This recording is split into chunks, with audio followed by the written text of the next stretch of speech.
Hello everyone, this is Ankita Awasthi. Welcome to my channel Ankita's visions. So बच्चों, basically इस video में मैं आपको ये बताने वाली हूँ कि जो गुरु घासीदास विश्वविद्यालय जो बिलासपुर में है, जिसके बारे में मैं आपको सजेस्ट कर रही थी कि अगर आपके थोड़े बहुत कम मार्क्स भी होंगे तो यहाँ पे एडमिशन हो जाएगा, चांसेस है। तो उस यूनिवर्सिटी से रिलेटेड बच्चों को समझ नहीं आ रहा था, उनको मिल नहीं रहा था कि मैम रजिस्ट्रेशन कहाँ से करना है, क्या लिंक है, इसके बारे में मुझे थोड़ा इन्फॉर्मेशन बता दीजिए। तो इसके बारे में मैं आपको यहाँ पे बता रही हूँ। प्लस बच्चा, मैं अभी थोड़ा सा एक चीज़ बताना चाहती हूँ कि आज मैं गई थी बाबा साहब भीमराव अम्बेडकर यूनिवर्सिटी जो लखनऊ में है, और जो आपको प्रॉब्लम आ रही है वहाँ पे कि जो प्रोग्राम सिलेक्शन है और किसी भी यूनिवर्सिटी का अगर है, तो उन सब से रिलेटेड आपको एक न्यूज़ दूँगी मैं, जो कि एक अदर वीडियो में रहेगा। तो एक वो वीडियो है जो अपलोड हो जाएगा थोड़ी देर में, आप उसको देख लेना। मैं हर एक न्यूज़ बता दूँगी उसमें कि यूनिवर्सिटी में क्या कहा गया है कि आपका प्रोग्राम सेलेक्ट नहीं हो रहा है, मेल से प्रॉब्लम है, गैप सर्टिफिकेट, इनकम, इन सब से रिलेटेड मैं आपको अच्छे से क्लियर कर दूँगी, एक्सप्लेन करके बताऊँगी। तो उसके लिए बेटा आप दूसरा वीडियो देख लीजिएगा। वो वीडियो मैं थोड़ी ही देर में अपलोड कर दूँगी अपने यूट्यूब चैनल पे, ठीक है, जिस पे आप ये वीडियो देख रहे हैं।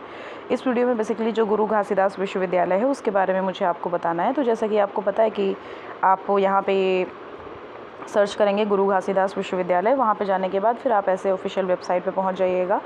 इसकी वेबसाइट पे पहुँचने के बाद कुछ ऐसा इंटरफेस ओपन होके आएगा। तो बच्चों, मैं आपको यही सजेस्ट करूँगी कि आप प्लीज़ अपने मोबाइल को ना यूज़ करें। आप यूज़ करना चाह रहे हैं तो प्लीज़ अपने टैब या सिस्टम, या मतलब टैब भी नहीं, इवन लैपटॉप या कंप्यूटर, इसी का यूज़ करें। फिर यहाँ पे कुछ ऐसा इंटरफेस ओपन होके आएगा कि अगर आपको लेटेस्ट इन्फॉर्मेशन चाहिए, एडमिशन हो, काउंसलिंग हो, रिक्रूटमेंट हो, नोटिस हो, इवेंट हो, टेंडर हो, तो उसके लिए ये जो यहाँ पे साइट दी हुई है इस पर हमें क्लिक करना है। तो ये क्लिक करने के बाद यहाँ पे कुछ ऐसे पोर्टल पे पहुँच जाएंगे। तो इसमें जैसा कि आप देख सकते हो कि इसको अभी A++ ग्रेड मिला था, नैक ने दे रखा है इसको।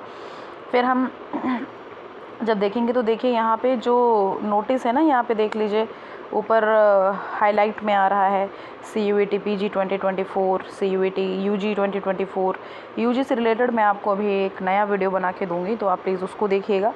तो यहाँ पे देख लीजिए लिखा हुआ है कि जो भी सबसे पहले सबको पता ही है कि जो NTA है वही इसका मतलब सब कुछ कराया है, CUET PG। तो उसमें आपको ये बस ध्यान देना है कि जो मैपिंग है और फाइल, इसका मतलब जो आपका पूरा स्ट्रक्चर है, फ़ी स्ट्रक्चर या फिर एकेडमिक फ़ी स्ट्रक्चर क्या है, अगर हॉस्टल है उसका क्या है, CUET PG में क्या कोर्सेज़ का क्या है, तो हर एक चीज़ के बारे में यहाँ पे इन्फॉर्मेशन मिली है। तो बस हम इसको देखेंगे। तो थोड़ा सा जस्ट अ सेकेंड रुकिएगा। ठीक है। तो देखो, सबसे पहले आपको क्या करना होता है, जब भी आप, जैसे रजिस्ट्रेशन लिंक यहाँ पे दी हुई है, बच्चों को रजिस्ट्रेशन लिंक मिलने में प्रॉब्लम हो रही थी, तो आप रजिस्ट्रेशन लिंक यहाँ पे देखो दी हुई है, यहाँ पे लिखा हुआ है, एक मिनट में दिखाती हूँ, थोड़ा सा प्रॉब्लम कर रहा है। ठीक है। तो देखिए यहाँ पे ये लिखा हुआ है registration link for PG programmes for CUET applicants, मतलब आपका 1 मई से यहाँ पे अपडेट आ गई थी कि 1 मई से आपका यहाँ पे शुरू हो गया है। आप यहाँ पे क्लिक कर दीजिएगा। प्लस एडमिशन नोटिस, आप जो मतलब जो इसकी नोटिस थी, मतलब क्या एंट्रेंस एग्ज़ाम का जो भी, तो उसके लिए यहाँ देख लीजिएगा। ये ऑलमोस्ट सारा सब कुछ हो गया, तो हमें नहीं देखना है। हमें क्या देखना है, गाइडलाइंस देखनी। गाइडलाइंस ज़रूरी पढ़ना होता है।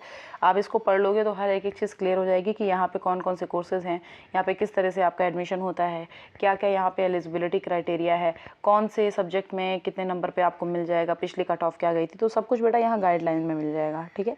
यहाँ पे आपको लिंक मिल जाएगी। यहाँ पे आपका जो एकेडमिक सेशन है उसका फ़ीस स्ट्रक्चर है वो मिल जाएगा। Revise semester wise fees structure आपको यहाँ पे मिल जाएगा। प्लस जो मैपिंग विद इनटेक है यहाँ पे आपको मिल जाएगा। ठीक है। तो हम धीरे धीरे एक एक करके देखते हैं। तो जैसा कि यहाँ पर रजिस्ट्रेशन वाला है, एक बार पहले हम इसको ओपन करते हैं। इसको ओपन करके हम व्यू पे क्लिक करेंगे। व्यू पे क्लिक करने के बाद कुछ ऐसा इंटरफेस ओपन होके आएगा। तो यहाँ पे एक बार इस नोटिस को पढ़िएगा। अगर यहाँ पे लिंक नहीं मिल रही है तो पहले आप इसको पढ़िए, इसी में शायद लिंक ये प्रोवाइड करके रखे हों। यस। तो देखिए, रजिस्ट्रेशन लिंक अगर आपको चाहिए तो आप यहाँ ये देखो, लिंक यहाँ पे प्रोवाइडेड है। क्या प्रोवाइडेड है, HTTP आपको GGV CUET समर्थ के साथ ऐड करके इस लिंक पे क्लिक करना है। आप इस लिंक पे क्लिक कर देंगे, ये PDF आप डाउनलोड करके लिंक पे क्लिक कर देंगे ना, तो लिंक पे क्लिक करके कुछ ऐसा इंटरफेस ओपन होके आएगा। तो जैसा कि आप यहाँ पे देख सकते हैं, तो बेटा ये जो मैं ओपन कर रही हूँ, ये किस में कर रही हूँ, ये कर रही हूँ आपका इस पे टैब पे, इसलिए यहाँ पे लिख के नहीं आ रहा। वरना जब आप सिस्टम पे करोगे ना तो ये यहाँ पे लिख के आ जाता है न्यू रजिस्ट्रेशन। तो जब भी आपका यहाँ पे लिख के आएगा, यहाँ सारे नोटिफिकेशन आने लग जाएंगे। ठीक है। तो यहाँ पे जब आप करेंगे ना तो हर एक चीज़ आपकी क्लियर हो जाएगी। यहाँ से देखना है। यहाँ रजिस्ट्रेशन का पोर्टल पूरा लिख के आ जाएगा कि आप न्यू रजिस्ट्रेशन, मतलब आपको रजिस्ट्रेशन करना है। उसके बाद फिर आपका प्रोसीड होता जाएगा और फिर आप फॉर्म फिल कर लीजिएगा। आपको मोर में देखना है, मोर पे क्लिक करके बहुत सारी चीज़ें आपको देखनी है, यहाँ पे सर्च करके आराम से देख सकते हो, ठीक है। जो भी फीचर देखने हैं, जो भी इवेंट देखने हैं, मीडिया कवरेज देखना है, प्रोजेक्ट अपडेट देखना है, सोशल मीडिया देखना है, हर एक चीज़ यहाँ पे अवेलेबल है। अब हम एक बार बढ़ जाते हैं किस पे जो इन्होंने बोला है कि गाइडलाइंस पढ़ने ज़रूरी हैं। तो एक बार ये पीडीएफ हमने देख ली, अब हम गाइडलाइंस के बारे में पढ़ते हैं। Just a second.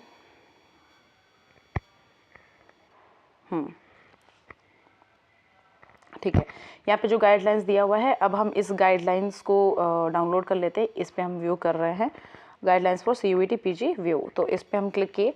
अब यहाँ से हमें इसके बारे में ऑलमोस्ट हम बोल सकते हैं पूरा चिट्ठा खुल के आ जाएगा इस यूनिवर्सिटी के बारे में। इस यूनिवर्सिटी में क्या दिया हुआ है, यहाँ पे ऑलमोस्ट जो कोर्सेज़ हैं सारा सब कुछ देखो। यहाँ पे लिखा हुआ है रजिस्ट्रेशन टू समर्थ जो पोर्टल में आपको ऑलरेडी बता रखी हूँ, उसमें एडमिशन और काउंसलिंग कैसे 1 तारीख से शुरू हो रही है बेटा। इसकी लास्ट डेट देखो 15 है। लास्ट डेट क्या है इसका 15 है, मतलब 15/6 है, याद रखना 15/6।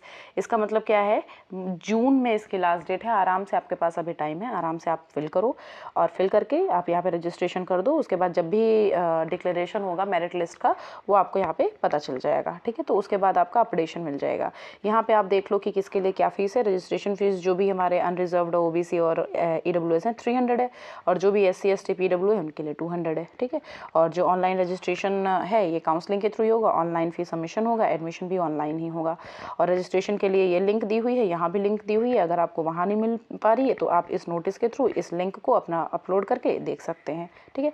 तो ये सब कुछ यहाँ पे मिल गया। ये गाइडलाइंस हो गए किसके, हमारे एडमिशन के। अब अगर आपको इसके बारे में पढ़ना है कि यहाँ का फ़ीस स्ट्रक्चर वगैरह क्या है, तो देखिए फीस स्ट्रक्चर यहाँ पे लिखा हुआ है। हम यहाँ पे क्लिक कर देंगे व्यू पे डाउनलोड हो जाएगी हमारी PDF। अब इसके अकॉर्डिंग हम समझेंगे कि क्या कितनी क्या फ़ीस है, कितने क्या कौन कौन से सेशन है, उसके अकॉर्डिंग हम फ़ीस देखेंगे। तो देख लो एडमिशन फ़ी क्या है, 1 ईयर की, और 1 टाइम फ़ी और सेमेस्टर फ़ी, 1 टाइम फ़ी, सब कुछ यहाँ पे दिया हुआ है। मतलब यहाँ पे अगर हम बात करें कि एकेडमिक सेशन के लिए यहाँ पे कितना क्या, जो हम मेन फ़ीस देते हैं उसके लिए कितना क्या, तो ये देखो BA BLib MA MSW MLib और BSc इसके बारे में दिया गया है, ठीक है। प्लस यहाँ पे देख लो 200 फीस दी गई है। अब मिनिमम आपके जो भी होगी इसके बारे में पूरा पर कोर्स का 100 फीस, ये सारा सब कुछ यहाँ पे दिया हुआ है। कॉशन मनी आपकी जो है वो रिफंडेबल होती है 1000, तो वो चीज़ हो जाएगी। यहाँ पे देख लीजिए MSc MCom और BCom के बारे में दिया हुआ है। MSc के बारे में देख लीजिए यहाँ पे टोटल कितनी फ़ीस है। ईयरली फ़ी 950 है। अगर हम सेमेस्टर फ़ी की बात करेंगे तो सेमेस्टर फ़ी 4700, मतलब 4750 फीस है यहाँ पे टोटल, ठीक है। तो ये सारा सब कुछ मिला करके है। अब हम बेटा यहाँ पे अगर आप सेमेस्टर वाइज जाना चाहते हो तो यहाँ पे revised semester wise fee structure हम देख सकते हैं। यहाँ पे हम क्लिक करेंगे, क्लिक करने के बाद हमारी ये PDF डाउनलोड हो जाएगी। PDF ये सारी रखे रहना, ठीक है, ये PDF रखे रहना। यहाँ पे पहुँच जाएंगे तो देख लीजिए सारी सबकी बेटा फ़ीस लिख रखी है। BA BSc MSW MLib और MSc फॉरेस्ट्री बायोटेक सब कुछ दिया हुआ है। MEd M pharma B.Ed B pharma सब कुछ यहाँ पे माइक्रोबायोलॉजी वगैरह हर एक चीज़ के बारे में क्लियर बता रखा है। LLM के बारे में इन्होंने क्लियरली रेड मार्क कर रखा है कि भैया इसकी फ़ीस थोड़ी सी ज़्यादा है, तो आप लोग सोच समझ के देख लेना, क्योंकि यहाँ पे जो सेल्फ फाइनेंस है ये पेड कोर्स यहाँ पे है, LLM का पेड कोर्स है, ठीक है। और 1000 जैसा कि लिखा हुआ है कि देख लो 1000 फीस जो है वो वापस हो जाती है। इसमें लिखा हुआ है कि बैक पेपर्स एग्जाम फ़ी मिनिमम 200, अगर आपको बैक पेपर देना है तो 200 फीस सबमिट करनी पड़ेगी। मोर देन 200 पेपर तो देन प्लस कोर्स आप जैसे एक और ऐड करिए तो 300 हो जाएगा, ऐसे करके आप देख लेना। Degree fee 1 time be paid in the last semester of the programme, तो 400 फीस, जिसमें 1000 बेटा आपको जब भी फीस सेमेस्टर या फीस सब भी करोगे ना तो उससे बेटा आप 1000 रुपीज़ कलेक्ट कर लोगे, ठीक है। मतलब 1000 रुपीज़ आपको क्या होंगे, मिल जाएंगे, ठीक है। तो ये चीज़ें मुझे आपको बतानी थी क्योंकि बहुत बच्चों को रजिस्ट्रेशन की लिंक नहीं मिल रही थी। तो बेटा जब आप यहाँ पे व्यू करोगे तो वहाँ पे मिल जाएगी, या फिर आप गाइडलाइंस पे जाओगे CUET के तो वहाँ पर मिल जाएगी। आप मैपिंग विद इनटेक अगर देखना चाहते हो तो हम इस पर क्लिक करके एक बार इस PDF को भी पढ़ लेते हैं। यहाँ पे लिखा हुआ है कि कौन कौन से यहाँ पे प्रोग्राम्स अवेलेबल है। यहाँ पे प्रोग्राम देख लो, यहाँ पे कोड देख लो, उसके अकॉर्डिंग आप यहाँ पे अपने जो एलिजिबिलिटी है वो भी देख सकते हो। तो यहाँ पे सीट्स अवेलेबल जो भी हैं इनटेक, मतलब कि कितने बच्चों को लिया जाएगा। तो B.Ed में 62 सीट्स हैं, तो मतलब उसके अकॉर्डिंग थोड़ा सा 10 सीट्स जो है 5-10 सीट्स आगे पीछे बढ़ ही जाती है, आगे ही बढ़ती है, मतलब आगे बच्चों को ले लिया जाता है। तो ये इनटेक वाले मैपिंग विद इनटेक मतलब कि आपका इसके अकॉर्डिंग में आपको इतनी सीट्स मेरिट्स हैं और आपका एडमिशन इसके अकॉर्डिंग होगा। ठीक है, मेरिट विद लिखा हुआ यहाँ पे कुछ देख लो। Age of the applicant will be calculated as 1/7/2024, minimum 19 year for all PG programmes, मतलब कि आपके 19 साल से ऊपर हो। Merit list for M pharma will be prepared on basis on mark score in CUET PG and GPAT। आपके जो GPAT और CUET PG है उसके अकॉर्डिंग यहाँ पे मेरिट लिस्ट एम फार्मा की प्रिपेयर करी जाएगी। ठीक है, total marks 100%, 60% weightage of valid मतलब GPAT कोर्स है, प्लस जो वेटेज ऑफ CUET PG है उसके, मतलब आपका क्या होगा, GPAT और CUET ये दोनों होना चाहिए, उसके अकॉर्डिंग आपका टोटल 100% यहाँ पे मेरिट के मार्क्स हो जाएंगे। ठीक है, तो ये हमारा ऑलमोस्ट जो मुझे बताना था वो बता दिया। यहाँ पे एम फार्मा देख सकते हो कि किस किस उससे प्रोग्राम से अवेलेबल है, तो सब्जेक्ट से अवेलेबल है, तो इसको देख सकते हो। ठीक है, डिग्री। चलो, ये सारा सब कुछ हमारा हो गया घासीदास से रिलेटेड। तो अगर आपको और कोई जानकारी चाहिए तो हमारे कमेंट बॉक्स में कमेंट करिएगा, आपका उस पर वीडियो मिल जाएगा। Thank you so much.